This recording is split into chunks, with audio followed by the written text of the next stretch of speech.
2023 বিধানসভা নির্বাচনে রাজ্যের বিভিন্ন মহকুমা থেকে বহু বাস ব্যবহার করা হয়েছে। রাজ্যের নির্বাচন কমিশনের উদ্যোগে সরকারি নির্দেশ মতো বাস এবং বিভিন্ন গাড়ি ব্যবহার করা হয়েছে। নির্বাচন শেষ হয়েছে প্রায় 1 বছর হতে চলছে, অথচ বাস মালিকদের ভাড়ার টাকা এখনও মিটিয়ে দেয়নি সরকার। রাজ্য প্রশাসনের কর্তব্যের গাফিলতির কারণে বাস মালিকরা ফাইন্যান্সের টাকা দিতে পারছে না। বৃহস্পতিবার রাজধানীতে সাংবাদিক সম্মেলন করে রাজ্য প্রশাসনের দৃষ্টি আকর্ষণ করে বকেয়া টাকা অবিলম্বে মিটিয়ে দিতে সরকারের উদ্দেশ্যে দাবি তুলেছে বাস মালিকরা। তারা এদিন হুঁশিয়ারি দেন, চলতি মাসের মধ্যে তাদের বকেয়া টাকা মিটিয়ে না দিলে জানুয়ারি মাস থেকে বাস পরিষেবা বন্ধ করে দেওয়া হবে। উল্লেখ্য, সব মিলিয়ে প্রায় 25 থেকে 30 কোটি টাকা বাস মালিকরা পাওনা রয়েছে রাজ্য প্রশাসনের কাছে। কারণ আপনারা জানেন, আমাদের নির্বাচন আজকে প্রায় 1 বছর পার হয়ে গেছে। আমাদের নির্বাচনে সমস্ত গাড়ি আমরা খাটিয়েছি, এখন পর্যন্ত আমরা বিল পাইনি। আমরা বারবার মাননীয় পরিবহন মন্ত্রী এবং দপ্তরের বিভিন্ন আধিকারিককে আমরা আহ্বান করেছি, চিঠি লিখেছি, কিন্তু আমাদের এই চিঠির কোনো ফল আমরা পাইনি। যদিও পরিবহন মন্ত্রী কিছুটা 1% বিল আমাদের প্রদান করেছেন, কিন্তু সমস্ত বাকি বিল আমাদের এখন পর্যন্ত রয়ে গেছে।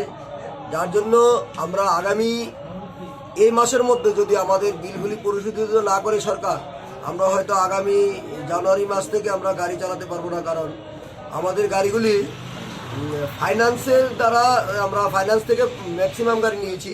ফাইন্যান্স আমাদের গাড়িগুলি রাস্তা থেকে ধরে নিয়ে যাচ্ছে এবং শ্রমিকদের বেতনও আমরা ক্লিয়ার করিনি। শ্রমিকরাও বলছে তারা যদি আমরা আগামী জানুয়ারিতে ওদের বেতন আমরা ক্লিয়ার না করি, গাড়ি চালাবে না। এই অবস্থা দাঁড়িয়ে যেহেতু আমরা মাননীয় মুখ্যমন্ত্রীর দৃষ্টি আকর্ষণ করে আমরা বলছি আপনাদের মাধ্যমে, যাতে এই ডিসেম্বর মাসের মধ্যে আমাদের এই বিষয়টা মাননীয় মুখ্যমন্ত্রী গুরুত্ব সহকারে দেখে আমাদেরকে এইগুলি বিলগুলি পাইয়ে দেওয়ার ব্যবস্থা করে, তাহলে আমরা হয়তো উপকৃত হব। নতুবা আগামী জানুয়ারি মাস থেকে আমরা হয়তো রাস্তায় গাড়ি নামাতে পারবো। আর পাশাপাশি আমরা এই বটতলাতে আমাদের যে গাড়ি নিয়ে বারবার আপনাদের মাধ্যমে বলেছি, কমিটি হয়েছে, কমিটি কোনো কাজ করছে না। আমরা আগামী সোমবার থেকে বটতলাতে আমরা গাড়িগুলি আবার চালাবো। আধিকারিকরা আমাদেরকে বারবার আশ্বস্ত করেছিলেন বটতলা কোনো গাড়ি দাঁড়াবে না, কিন্তু গাড়ি দাঁড়াচ্ছে, স্ট্যান্ড রয়েছে। তার জন্য আমাদের গাড়িগুলো আগামী সোমবার থেকে আমরা বটতলাতে চালাবো। এবং ল অ্যান্ড অর্ডারের বিলও রয়েছে। মাননীয় এসপি সাহেব মহাশয়ের সঙ্গে আমরা বৈঠক করেছি। বৈঠকের পরেও আমাদের ল অ্যান্ড অর্ডারের 2019 নির্বাচন থেকে ল অ্যান্ড অর্ডারের বিলগুলো আমরা পাচ্ছি না। এগুলো যাতে আমাদের পরিশোধ করে আমরা মাননীয় মুখ্যমন্ত্রীর দৃষ্টি আকর্ষণ করছি।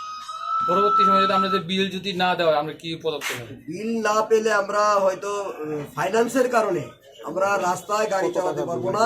জানুয়ারি মাস থেকে আমাদের গাড়িগুলি বন্ধ থাকবে। রাজ্যের নির্বাচন দপ্তর এবং প্রশাসন তাদের পাওনা অতি দ্রুত মিটিয়ে না দিলে ব্যাপকভাবে ক্ষতিগ্রস্ত হবে। যেমন বাস মালিকরা, পাশাপাশি বাস পরিষেবা না পাওয়ার ফলে অনেক দূরপাল্লার যাত্রী সাধারণকেও ভোগান্তিতে পড়তে হবে। এখন দেখার সুশাসনের সরকার কি পদক্ষেপ গ্রহণ করে বাস মালিকদের বকেয়া টাকা মিটিয়ে দেওয়ার লক্ষ্যে। ব্যুরো রিপোর্ট, আকাশ ত্রিপুরা।